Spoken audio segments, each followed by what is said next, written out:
Hello guys, मैं कुंदन कुमार। प्रतिदिन की भांति आज के एपिसोड में मैं गुरु मंत्र के प्रभाव के बारे में बात करूंगा। स्कंद पुराण के ब्रह्मोत्तर खंड में कथा आती है। काशी नरेश की कन्या कलावती के साथ मथुरा के दारसाह नामक राजा का विवाह हुआ। विवाह के बाद राजा ने अपनी पत्नी को अपने पलंग पर बुलाया, परंतु पत्नी ने इनकार कर दिया। तब राजा ने बल प्रयोग की धमकी दी।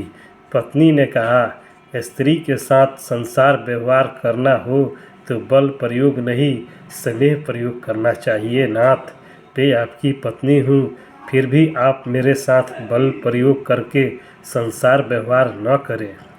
आखिर वह राजा था। पत्नी की बात सुनी अनसुनी करके नज़दीक गया। ज्यों ही उसने पत्नी का स्पर्श किया, त्यों ही उसके शरीर में विद्युत जैसा करंट लगा। उसका स्पर्श करते ही राजा का अंग अंग जलने लगा। वह दूर हटा और बोला, क्या बात है, तुम इतनी सुंदर और कोमल हो, फिर भी तुम्हारे शरीर के स्पर्श से मुझे जलन होने लगी।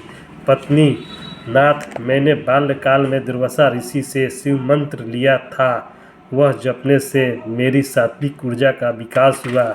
जैसे अंधेरी रात और दोपहर एक साथ नहीं रहते, वैसे ही आपने शराब पीने वाली वेश्याओं के साथ और कुलटाओं के साथ जो संसार भोग भोगे हैं, उससे आपके पाप के कण आपके शरीर में, मन में, बुद्धि में अधिक है।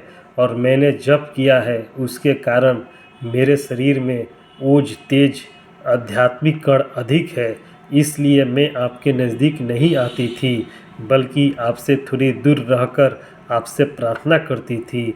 आप बुद्धिमान हैं, आप बलवान हैं, यशस्वी हैं और धर्म की बात भी आपने सुन रखी है, फिर भी आपने शराब पीने वाली वेश्याओं के साथ और कुलटाओं के साथ भोग भोगे हैं। राजा, तुम्हें इस बात का पता कैसे चल गया? रानी, नाथ, हृदय शुद्ध होता है तो ख्याल आ जाता है। राजा प्रभावित हुआ और रानी से बोला, तुम मुझे भी भगवान शिव का वह मंत्र दे दो। रानी, आप मेरे पति हैं, मैं आपकी गुरु नहीं बन सकती। हम दोनों गर्गाचार्य महाराज के पास चलते हैं। दोनों गर्गाचार्य जी के पास गए और उनसे प्रार्थना की। उन्होंने स्नानादि से पवित्र हो यमुना तट पर अपने शिव स्वरूप के ध्यान में बैठकर राजा रानी को निगाह से पावन किया। फिर शिव मंत्र देकर अपनी सान्वी दीक्षा से राजा पर शक्तिपात किया। कथा कहती है कि देखते ही देखते कोटि कोटि कौवे राजा के शरीर से निकल निकल कर पलायन कर गए।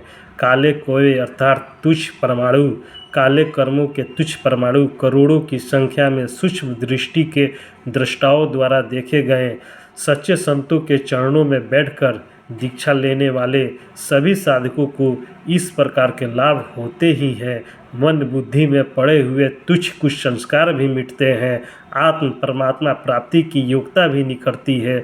व्यक्तिगत जीवन में सुख शांति, सामाजिक जीवन में सम्मान मिलता है तथा मन बुद्धि में सुहावने संस्कार भी पड़ते हैं और भी अनगिनत लाभ होते हैं जो निगुरे मनमुख लोगों की कल्पना में भी नहीं आ सकते। मंत्र दीक्षा के प्रभाव से हमारे पांचों शरीरों के कुछ संस्कार व काले कर्मों के परमाणु क्षीण होते हैं। थोड़े ही देर में राजा निर्भर हो गया और भीतर के सुख से भर गया। शुभ अशुभ, हानिकारक व सहायक जीवाणु हमारे शरीर में ही रहते हैं। पानी का गिलास ओढ़ पर रखकर वापस लाए तो उस पर लाखों जीवाणु पाए जाते हैं। यह वैज्ञानिक अभी बोलते हैं, परंतु शास्त्रों में तो लाखों वर्ष पहले ही कह दिया। सुमति कुमति सबके उर रहीं। जब आपके अंदर अच्छे विचार रहते हैं तब आप अच्छे काम करते हैं, और जब भी हल्के विचार आ जाते हैं तो आप न चाहते हुए भी कुछ गलत कर बैठते हैं। गलत करने वाला कई बार अच्छा भी करता है। तो मानना पड़ेगा कि मनुष्य शरीर पुण्य और पाप का मिश्रण है। आपका अंतःकरण शुभ और अशुभ का मिश्रण है।